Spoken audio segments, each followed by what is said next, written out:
আসেন।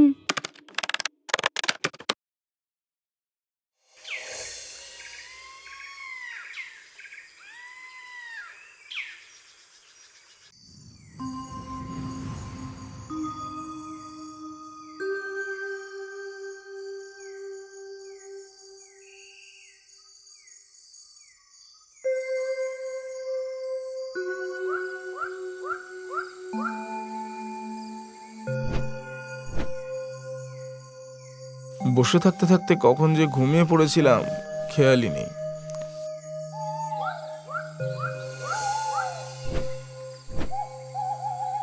এ কি, এ তো অন্য রাজ্য। এখানে সবকিছু তো আমি চিনি না। রাতও হয়ে গেছে, এখন এই অন্ধকারে নির্জন রাস্তায় বাড়িও তো ফিরতে পারবো না। বলছি বলছি কেউ আছেন এখানে? থাকলে একটু সাড়া দেবেন, আমি খুব বিপদে পড়েছি।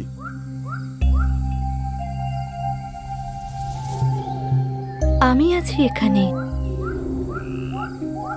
আমি আপনাকে সব রকমের সাহায্য করব, আপনি কোনো চিন্তা করবেন না। আপনাকে অনেক ধন্যবাদ, কিন্তু আপনি এভাবে আড়াল থেকে কথা বলছেন কেন? সামনে এসে কথা বলুন। আমাকে ক্ষমা করবেন, আমি আপনার সামনে আসতে পারবো না। আচ্ছা বেশ, আমি আপনাকে জোর করব না। আপনি যে আমাকে এই অন্ধকারে সাহায্য করতে এলেন, এটাই অনেক। আপনি খাওয়া দাওয়া করবেন তো? আসুন, আমার সঙ্গে আসুন।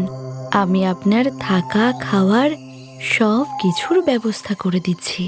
আপনি আমার পিছন পিছন আসুন। আমি একটা মশাল জ্বালাচ্ছি, এই মশালের আলোতে পথ দেখে আপনি আমার সঙ্গে আসুন। আচ্ছা বেশ।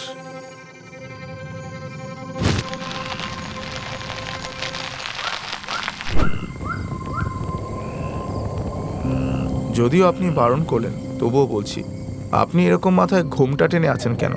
আর আমাকেই বা কোথায় নিয়ে যাচ্ছেন? কিছুই তো বুঝতে পারছি না। আপনি সাহায্য চাইছিলেন, তাই আমি সাহায্য করছি। এর থেকে বেশি কিচ্ছু আমি বলতে পারবো না। তাই বেশি কথা না বলে আমার সাথে আসুন। আমি যেভাবে বলছি সেভাবেই আসুন।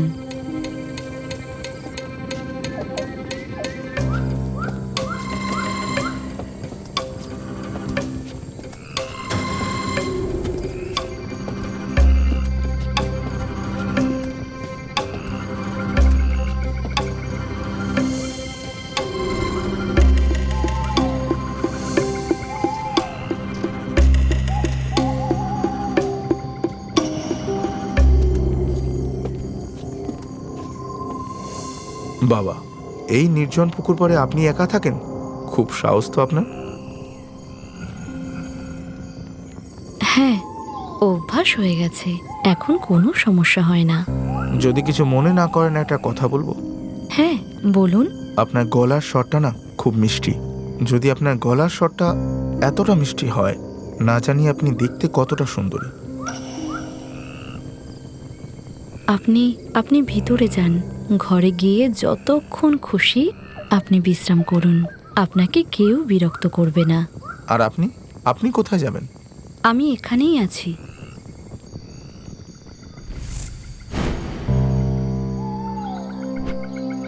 আরে, উনি কোথায় গেলেন? এইমাত্র এখানেই তো ছিলেন।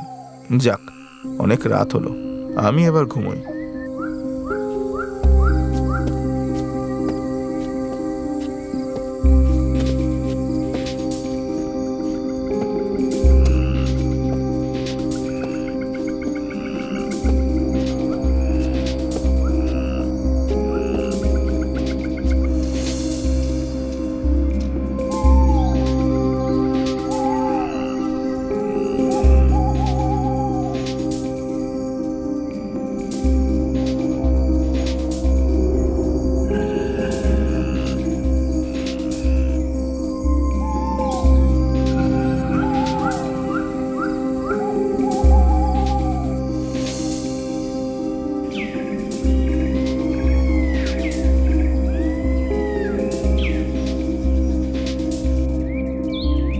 আমার এই রূপের ছিরি, গ্রামের লোকজন আমার এই ভয়ঙ্কর রূপ দেখে এদিকে ভয়ে আসতেই চায় না।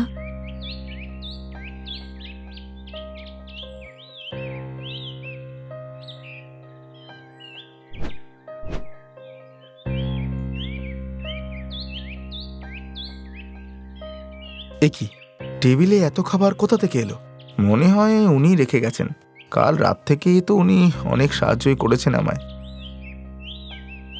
কেউ বোঝে না, আমি কারো ক্ষতি করতে চাই না। আর রাজপুত্র, সে তো অনেক বড় মাপের মানুষ। আমি চাই না যে উনি আমার এই রূপ দেখে ভয় পাক। আমি চাই না যে উনি আমাকে ঘৃণা করুক। এ কি, উনি কোথায় চলে গেলেন? আমি জানি রাজপুত্র, আপনি আমাকেই খুঁজছেন, কিন্তু আমি তো আপনার সামনে যেতে পারবো না। আমাকে ক্ষমা করবেন। ওনাকে যে একটা ধন্যবাদও দেওয়া হলো না। সেই ছোটবেলা থেকে আমি যে আপনাকে পছন্দ করি, কিন্তু সে সুখ তো আমার কপালে আর জুটল না। মরে গেলাম, কিন্তু মুক্তিও পেলাম না। এখনো মনে মনে আমি যে আপনাকে পছন্দ করি, কিন্তু আমাদের সম্পর্ক সেটা তো কখনো সম্ভব নয়। সেটা আমি জানি। তাই আপনার উপকার করেই আমি সন্তুষ্ট। এটাতেই আমি খুশি। দেখি তো ওনাকে এদিকে কোথাও খুঁজে পাই কিনা।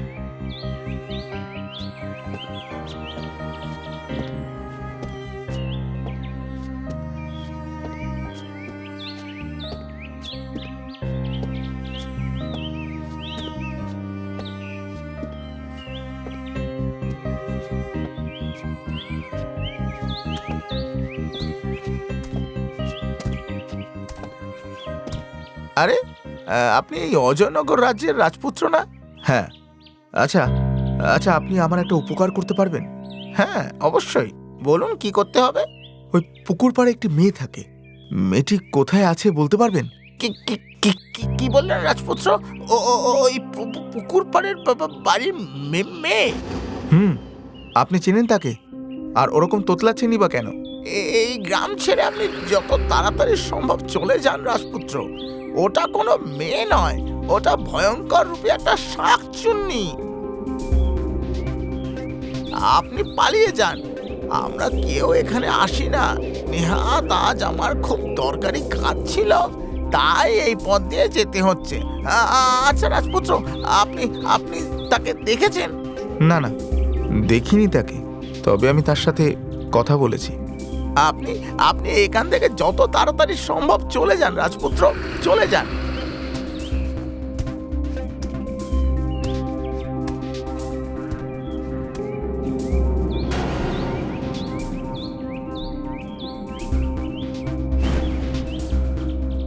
রাজপুত্র, আপনি চলে যান এখান থেকে। আপনি আমাকে দেখলে ভয় পেয়ে যাবেন, তাই ইচ্ছে করেই আমি আপনার সামনে আসিনি। দয়া করে আপনি চলে যান এখান থেকে। তুমি মুখের থেকে ঘোমটাটা তোলো। আমি তোমাকে দেখতে চাই।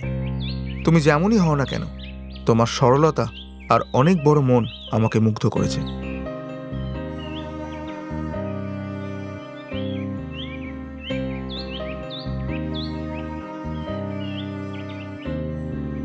দেখুন আমায়, আর দেখা হয়ে গেলে দয়া করে এখান থেকে আপনি চলে যান রাজপুত্র। আপনি চলে যান। কই, আমি তো ভয় পাইনি। আসলে তোমার সরলতা আর অনেক বড় মনটা এই গ্রামের কেউ বুঝতেই পারেনি। সবাই তোমার বাইরের রূপটাই দেখেছে আর ভয় পেয়েছে। রাজপুত্র, আমি যে আপনাকে পছন্দ করি, কিন্তু আমার ভালোবাসার কথা শুনলে যদি আপনি রেগে যান, আমি সে ভয়ে আপনাকে কিচ্ছু বলিনি রাজপুত্র, কিচ্ছু বলিনি। তুমি আমাকে পছন্দ করো? হ্যাঁ রাজপুত্র, আমি তো আপনার রাজ্যেরই প্রজা ছিলাম। সেই ছোট্টবেলা থেকে আমি আপনাকে পছন্দ করি, কিন্তু এখন তো আমি আর মানুষ নেই, তাই। তুমি আমাকে পছন্দ করো, এটাই যথেষ্ট আমার কাছে।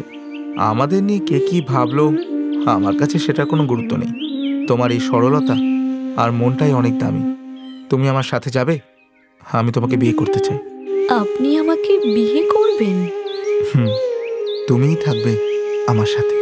হ্যাঁ রাজপুত্র, হ্যাঁ, আমি সারা জীবন আপনার সঙ্গে থাকতে চাই, সারা জীবন।